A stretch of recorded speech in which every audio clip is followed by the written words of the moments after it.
What is going on, you guys? It is Erica Brady finally coming back with another video. Today's topic is about how to get promoted in basic combat training. So before I even start out with the video, I want to tell you guys that all the information I'm putting out is not set in stone with every single post, every single basic combat training, every single place that you even go to. So the information I'm giving is some tips from other people that I ask questions because they've been basic training longer than I've been. They actually see a lot more, and it's just questions I've asked. Before you try to say I did this, I did that, I did blase blase, it's not always the same in every place. Remember, there's different basic training posts, there's different battalions, there's different companies, and not everyone follows the same thing, same route. So I'm just putting that out for you guys. One of the tips I would say about trying to get promoted in basic combat training is that you actually wanting to be there.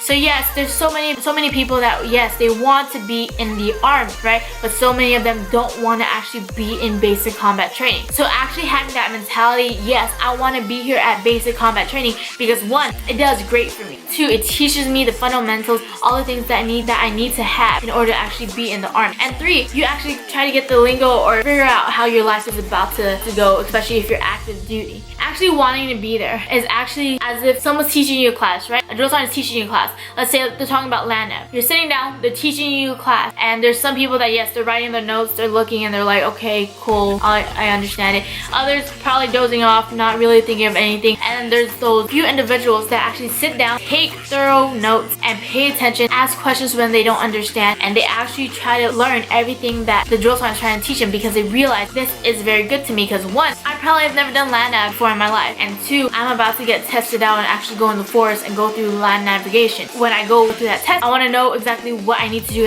in order to accomplish the mission. And three, if you're going to your unit and let's say they ask you a question or say, hey, you ready to go through land nav or you ready to do this course or whatever, you'll be confident and be like, yeah, because you actually want to be basic combat training because you actually wanted to learn everything that the drill sergeants are trying to teach. And then a few things that, again, it's always different in different posts. Your PT test. You want to try to score the highest on your PT test. Yes, a lot of them are still getting used to the PT test, the push-ups, sit-ups, and the run and all that. But if you can come in physically fit already, then that's one thing that drill sergeants need to worry about, at least for you. So PT test, yes, it kind of helps with promotion. And then weapons qualification, because drill sergeants teach you the fundamentals. They teach you about breathing, they teach you about trigger squeeze, they teach you about side pictures, they teach you everything you need to know in order to get 40 out of 40. And all you have to do is just remember the fundamentals, ask questions, and having a high weapons qual is again great for trying to get promoted in basic combat training. And PT test and weapons qual is great for promotion overall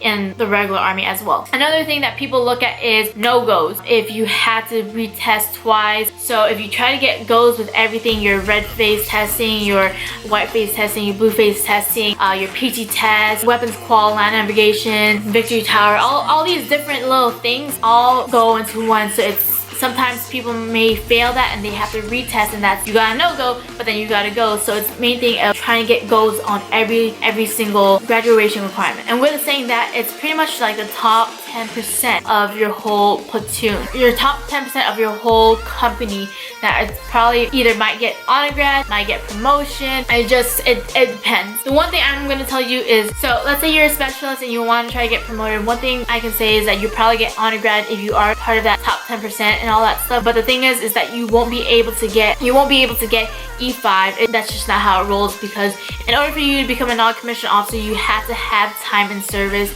and there's a certain amount of time and points and the boards and all that stuff that you have to do in order to actually get that NCO rank. Another thing is your attitude. Yes, some things may suck. Sometimes you're tired, sometimes you don't want to do this or that, but having your attitude, having a good attitude overall will help with promotions. And you may not think drill sergeants don't see when I'm mad or drill sergeants don't see when I'm not talking, blase blase. I'm gonna tell you, drill sergeants kind of see pretty much everything. Even if you don't think we're looking, drill sergeants are always looking, trying to see who's actually motivated, who's trying to make the best out of basic combat training. Another thing is leadership skills. Having that skill to actually be like, all right, we're not really doing anything right now. You know what? Let's do this. Let's work on our push-up. Let's actually take initiative to do this and that. Let's, we're sitting around the base. Let's clean up. Let's let's be a leader. Let's do something to make the army a little bit better. And being a good leader helps with promotion, because not just because promotion is good for money and having that rank on your chest, but those times are promoting you in order for you to eventually become an NCO, and then you'll be able to lead others and teach them and mentor them. So if we don't see that leadership skill of you, then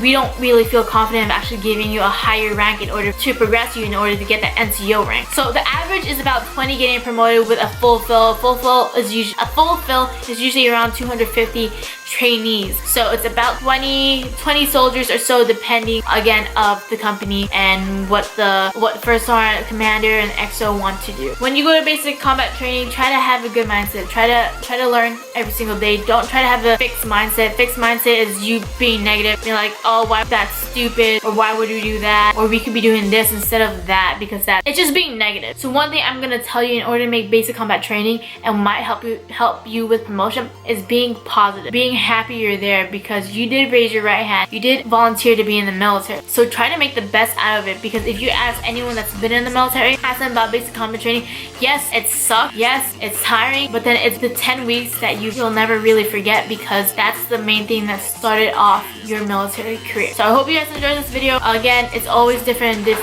different posts, but I'll see you guys in the next one.